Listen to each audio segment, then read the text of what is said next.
Friends வாங்க இன்றைக்கி மணக்க மணக்க சாம்பார் தாங்க செய்ய போகிறாங்க. ரொம்ப டேஸ்ட்டாக எப்படி செய்யணும்னு பார்க்கலாம் வாங்க. நான் குக்கரில் 1 கப் அளவுக்கு துவரம்பருப்பு எடுத்துருக்கேன். இதை தண்ணி ஊற்றி வாஷ் பண்ணி எடுத்து வச்சுருக்கேன். 4 பல் பூண்டு, மஞ்சத்தூள் 1/4 டீஸ்பூன், ஜீரகம் 1/4 டீஸ்பூன், ஒரு 1/4 டீஸ்பூன் எண்ணெய் நல்லா குழைய வேக வச்சு எடுத்து வச்சுக்கலாம் தண்ணி ஊற்றி. இப்போ வந்து சட்டியில் 3 ஸ்பூன் அளவுக்கு எண்ணெய் ஊற்றிருக்கிறேன்.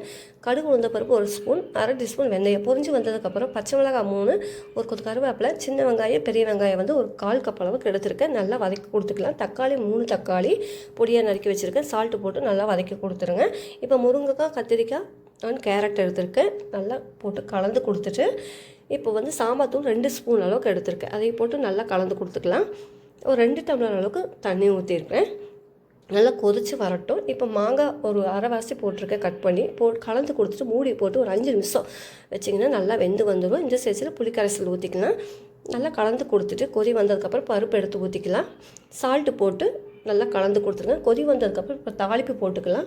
கடாயில் வந்து எண்ணெய் ஊற்றி கடுகு உளுந்த பருப்பு போட்டு 2 வரமிளகாய் கிள்ளி, கருவேப்பிலை கிள்ளி, பெருங்காயத்தூள் போட்டு தாளித்து எடுத்து ஊற்றிங்கன்னா நம்ம சுட சாம்பார் ரெடிங்க.